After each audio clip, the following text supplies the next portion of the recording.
Vamos a continuar la predicación en 2 de Tesalonicenses. Vamos capítulo 3, versículos del 1 al 5. Leemos la palabra del Señor, 2 de Tesalonicenses 3, del 1 al 5. Finalmente, hermanos, orad por nosotros para que la palabra del Señor se extienda rápidamente y sea glorificada, así como sucedió también con vosotros, y para que seamos librados de hombres perversos y malos, porque no todos tienen fe. Pero fiel es el Señor, quien os fortalecerá y protegerá del maligno.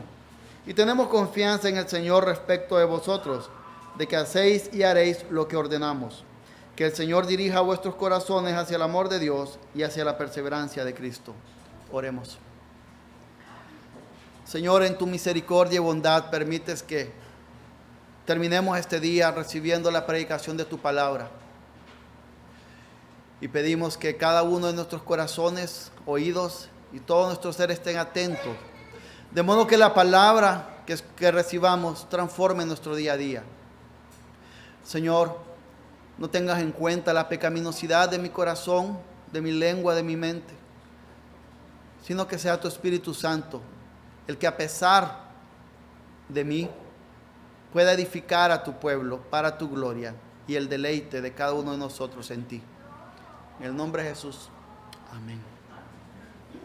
Continuamos viendo 2 de Tesalonicenses, estamos pronto a concluirlo y llegamos al capítulo 3. En estos primeros versículos, lo que vamos a ver es que los creyentes tienen la obligación, la responsabilidad de orar por la salvación de los demás, de modo que otros también gocen los beneficios de estar en paz con Dios. Pero ante nuestra incapacidad de pedir como se debe, tenemos la ayuda de nuestro Dios. Y ese es el punto doctrinal que vamos a estar desarrollando. Pero primero tenemos que tener algo presente. Esta parte de 2 de Tesalonicenses 3 es una continuación o está muy estrechamente ligado con la parte final del capítulo 2, que va desde el versículo 13. Y a veces no lo vemos porque estamos tan acostumbrados a estar leyendo capítulos, versículos, los cuales nunca estuvieron ahí en el original, sino que para una mejor comprensión, lectura, se fueron colocando durante el tiempo. Así que la idea está ligada desde el 2 de Tesalonicenses capítulo 2, versículo 13, en donde ¿qué es lo que estamos viendo? Vemos que todo parte de la elección de Dios, que como causa de la elección de Dios se obtiene salvación. Se demanda obedecer, pero no hay capacidad humana para obedecer, siendo Dios entonces quien nos permite a nosotros el poder cumplir su santa voluntad. Y de este modo también llegamos ahora a esta sección, en donde el versículo 1 dice, finalmente, hermanos, o finalmente podríamos entenderlo como por tanto, a la luz de, o como consecuencia de esa salvación que nos lleva o que nos demanda a obrar de la manera que Dios desea y de la forma como Dios nos impulsa y nos fortalece a orar. Por lo tanto, finalmente, hermanos, orad por nosotros, para que la palabra del Señor se extienda rápidamente y sea glorificada, así como sucedió también con vosotros. Y aquí tenemos a Pablo. Podemos leer sus credenciales en muchas partes. Nos vamos a dar cuenta que quizás tenía un doctorado en teología, en filosofía griega, filosofía hebrea y cualquier otra cosa. Y capacidad intelectual muy alta. Pero está acá él pidiendo, oren por nosotros en la predicación de la palabra. Estamos viendo a un hombre que está mostrando que la predicación efectiva de la palabra, que la predicación exitosa de la palabra, no depende de la capacidad humana. Depende del Espíritu Santo obrando en las vidas. No significa que esto es un llamado a la negligencia para aquellos que están predicando. No significa que simplemente, que vengo y lo que el Espíritu Santo me diga y empiezo a decir cualquier cosa. también demanda que haya una preparación. Pablo tenía un trasfondo de haberse preparado, pero él no estaba confiando en su capacidad. Él estaba confiando en el Espíritu Santo, que podía hacer que la predicación de la palabra fuese exitosa. Y cuando él dice, para que la palabra del Señor se extienda rápidamente, está usando un término que significa o que tiene contexto en los deportes, y habla de que alguien gane, que llegue rápidamente a su meta, y como consecuencia de llegar a la meta sea victoriado, ganó. Bien hecho. Y lo que está diciendo es que la predicación de la palabra, y está pidiéndole a la iglesia que la predicación de la palabra pueda ser de tal forma en la vida de aquellas personas que van a recibirla, que transforme por completo, que la predicación de la palabra sea exaltada en la vida de cada uno y que se muestre, que sea evidente que hay un cambio. Del mismo modo, dice, así como también sucedió en vosotros. Él está diciendo, ustedes han visto los beneficios de la predicación predicada, valga la redundancia, o expuesta, obrando en la vida de cada uno. La petición de ustedes, por lo tanto, tesalonicenses, la petición de ustedes, por lo tanto, Iglesia Presbiteriana Gracia Soberana, es que así como está cambiando nuestras vidas y moldeándonos al carácter de Cristo, la predicación que cada día recibimos pueda de tal modo ser su oración para que en otros se cumpla de la misma manera. Y a eso está apelando, a eso está pidiendo. Pero alguien dirá, ¿pero y por qué? Porque hay dos formas en las cuales el Señor ha dispuesto que sus escogidos vengan a salvación. Y una es la predicación de la palabra y otra es la oración de sus santos. Son los medios que el Señor ha determinado. Y muchas veces hay personas que dicen, yo quiero ser parte de lo que hace la iglesia para que otros puedan convertirse o para que otros conozcan de Cristo. La oración por la predicación correcta de la palabra es uno de los medios en los cuales cada uno de nosotros podemos servir. Y no es uno de los medios en los que podemos servir, debemos servir. Y entonces este es un llamado diciendo, si sus vidas han sido transformadas, entonces ustedes tienen la responsabilidad de orar para que la vida de otros también. Y tenemos en este primer versículo, este llamado, que por causa de haber sido elegidos y por causa de que Dios mismo nos fortalece en toda buena obra, oremos para una predicación verdadera y para que sean transformadas otras vidas. Y continúa, hay una segunda razón en el versículo 2 por la cual están pidiendo oración. Y para que seamos librados de hombres perversos y malos, porque no todos tienen fe. Distintos comentaristas mencionan que estos hombres perversos y malos pueden ser tanto dentro como fuera de la iglesia.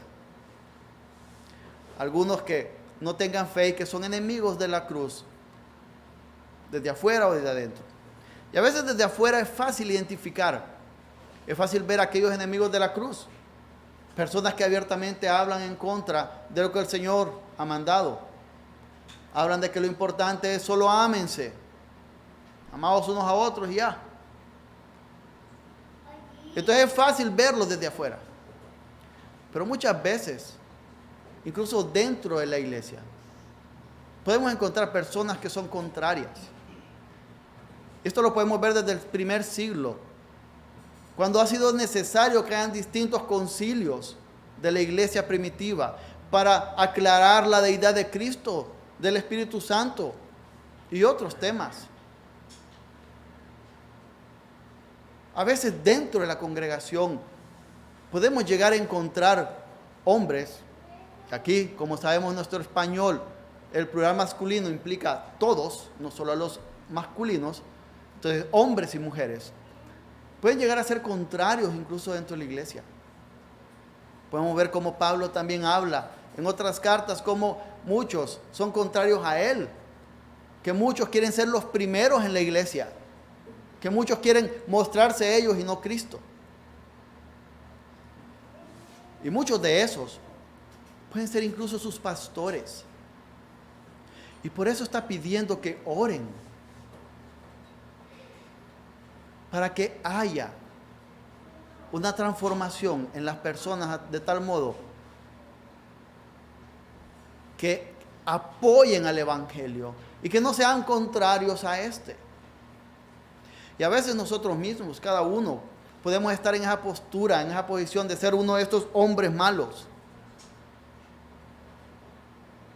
que no apoya al Evangelio, incluso desde el punto de no cumplir con el llamado a la oración, a estar orando porque la palabra de Dios sea predicada de manera correcta. Y tenemos a Pablo que está hablando con mucho conocimiento de causa a esta iglesia tesalónica. Les voy a leer los primeros versículos del capítulo 17 del libro de Hechos. Y dice: después de pasar por Anfípolis y Apolonia, llegaron a Tesalónica, donde había una sinagoga de los judíos. Y Pablo, según su costumbre, fue a ellos y por 3 días de reposo discutió con ellos basándose en las Escrituras, explicando y presentando evidencia de que era necesario que el Cristo padeciera y resucitara de entre los muertos, y diciendo: este Jesús a quien yo os anuncio es el Cristo. Algunos de ellos creyeron y se unieron a Pablo y a Silas, juntamente con una gran multitud de griegos temerosos de Dios y muchas de las mujeres principales. Pero los judíos, llenos de envidia, llevaron a algunos hombres malvados de la plaza pública, organizaron una turba y alborotaron la ciudad. Y asaltando la casa de Jasón, procuraban sacarlos al pueblo. Al no encontrarlos, arrastraron a Jasón y a algunos de los hermanos ante los tribunales de la ciudad, gritando: esos que han trastornado al mundo han venido acá también. Y Jasón los ha recibido, y todos ellos actúan contra los decretos del César, diciendo que hay otro rey, Jesús. Y alborotaron a la multitud y a las autoridades de la ciudad que oían esto. Pero después de recibir una fianza de Jasón y de los otros, los soltaron. Estamos viendo que Pablo sabía que se refería a que haya éxito del Evangelio y a que hayan hombres perversos contrarios al mismo. Él lo vivió en Tesalónica, él lo vivió en este lugar donde él estaba mandando la carta. Y aún así, a pesar de la turba, él estaba diciendo: hay éxito, hubo éxito en ustedes. Para todos aquellos que predican, este debe ser algo de ánimo. Para todo hombre que predique el Evangelio, a su congregación debe ser de ánimo. Porque aunque hayan algunos que se levanten y sean contrarios, cuando hay vidas transformadas, 1, 2, 3, el Evangelio ha triunfado. El Evangelio ha triunfado. Pastores, hombres, al predicar y ver que muchos son contrarios y que eso puede hacer algo para desmotivarnos, gocémonos al ver una sola alma transformada y amando a Cristo, deseando a Cristo como lo más importante de su vida. Ahora, no sé cuántas manos, y no pido que respondan, pero ¿cuántos no luchan con la oración? ¿Cuántos podemos decir: uy, qué constante soy, yo oro 3 horas todos los días? Creo que muchos, y me apunto ahí, luchamos con la fidelidad en la oración. Y hay muchas cosas, nuestro propio pecado, el pecado de otros, involucrados ahí, afectando. Y es por eso que llegamos al versículo 3, en donde Pablo dice: pero el Señor es fiel, quien os fortalecerá y protegerá del maligno. Él mismo sabía que ante esta petición y este mandato de orar por la predicación de la palabra, habrá momentos en los cuales no serían los tesalonicenses y no seremos nosotros los cristianos de esta época fieles a la labor. Muchas veces podemos estar mucho tiempo pidiendo por lo que queremos, por lo que creemos que necesitamos, y no por el éxito de la predicación de la palabra. Si hoy Dios dijera: todas tus peticiones se van a cumplir, Si Dios lo dijera en este momento, al cumplirse todas nuestras peticiones, ¿qué cantidad de personas serían salvas? Es decir, ¿por cuántas personas estamos orando que el Evangelio salve?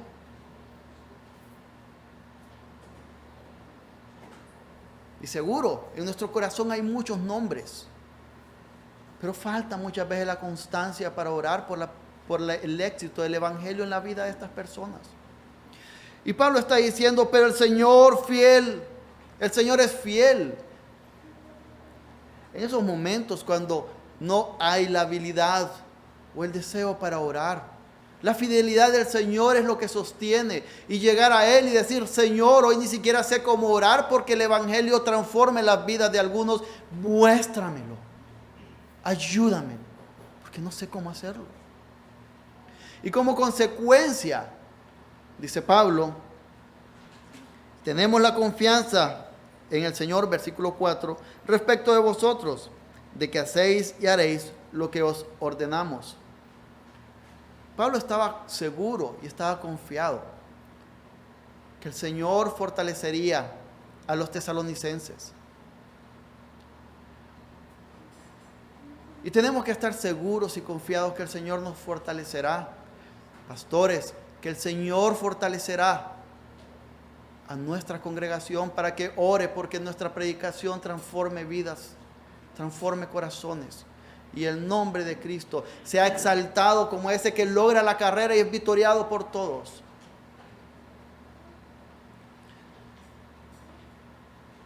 Y luego finalizamos con el versículo 5 que dice, que el Señor dirija vuestros corazones hacia el amor de Dios y hacia la perseverancia de Cristo. Y es interesante ver cómo podemos tomar cada una de estas dos frases desde dos ángulos. El amor de Dios puede ser amar a Dios o amar como Dios ama. Y la perseverancia de Cristo puede ser mantenernos en Cristo o ver el ejemplo de Cristo y ser perseverantes como Él. Cualquiera de las dos a las cuales estamos llamados o están mostrando acá son las que debemos anhelar, desear. Porque cuando nosotros amamos a Dios, por consecuencia vamos a amar como Dios ama. Por lo tanto, aunque haya momentos débiles en los cuales no podamos estar orando por las personas, o no querramos, o nuestro cuerpo esté tan cansado, el Señor es fiel y nos empujará y nos ayudará para orar de la manera correcta por las personas que necesitan el Evangelio, perseverando como Cristo y perseverando en Cristo. Y es de este modo que estamos viendo cómo la Escritura nos está mostrando que como consecuencia de haber recibido el gozo de la salvación y de tener los beneficios de estar acá, padres, sus hijos, porque ustedes han recibido la predicación y el Evangelio y han conocido a Cristo, aunque la fe de ustedes no salva a sus hijos, pero sí está dándoles el beneficio a ustedes de que sus hijos están recibiendo predicación sana, que confiamos será utilizada por el Espíritu Santo para salvar sus vidas en algún momento. Hay beneficios y por lo tanto al tener esos beneficios debemos de orar para que otros los reciban. Ahora bien, ¿por qué es importante y cómo aplicamos esto?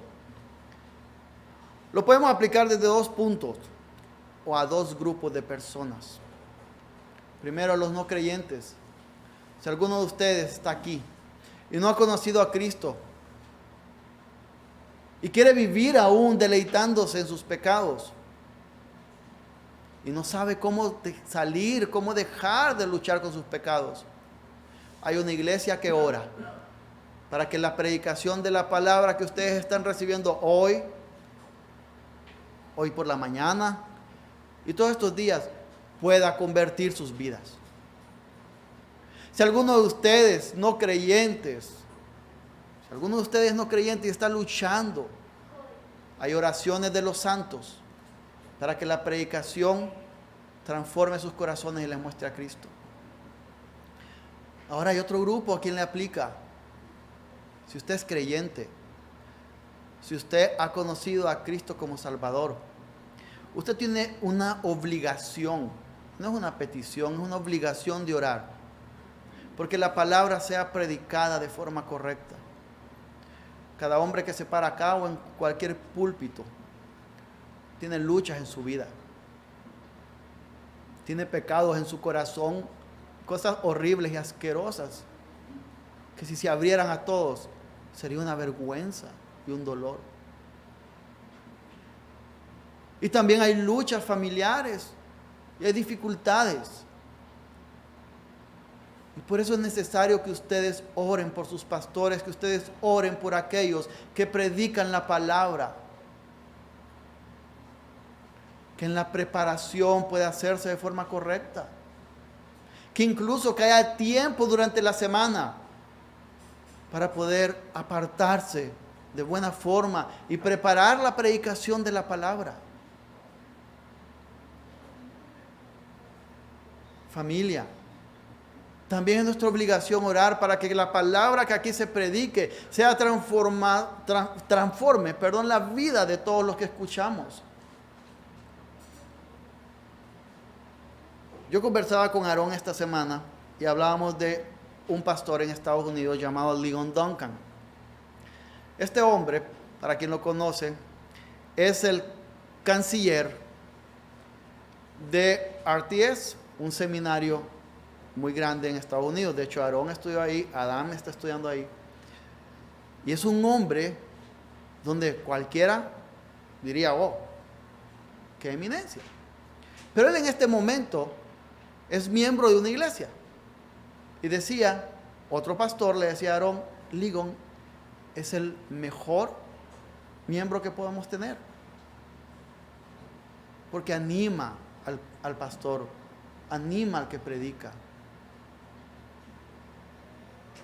Y no estamos hablando de que vengan y levanten el ego de la persona que pueda estar predicando.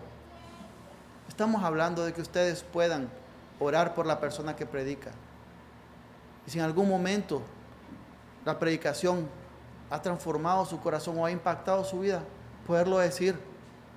Y también poderlo decir como hace algunos domingos uno de ustedes decía, mientras predicaba Aarón, no yo, uy, cómo pegan aquí. Pero qué bueno, sigan haciéndolo. Oren por los que predican. Oren por la palabra predicada a cada uno de nosotros. Oren para que cada visita que va a venir, tal vez ustedes la conocen por nombre, tal vez solo aparecerá, que sea impactada por el Evangelio y llamada a arrepentimiento, para que ellos gocen de los beneficios que nosotros estamos gozando al haber conocido a nuestro Cristo Redentor. Oremos. Señor, cuán bueno eres tú, más allá de nuestro entendimiento. Y eres tan bueno que nos permites ser parte de tus medios de salvación. Al orar por la predicación de tu palabra, al orar por la transformación de los corazones de aquellos que no te conocen. Pero esto no es fácil ante nuestra carne débil y nuestro pecado. Así que te pedimos que nos ayudes a ser constantes, a ser firmes, a ser amorosos en la predicación, en la oración para la predicación efectiva de tu palabra. Incluso en esos momentos cuando caigamos de rodillas y digamos, Señor, no sé cómo orar, que el Espíritu Santo pueda guiar nuestras palabras. Permítenos también orar consistentemente por nuestros pastores, para que a pesar de las dificultades del día a día, puedan prepararse de forma correcta para la predicación, confiando en el poder del Evangelio, no en sus capacidades.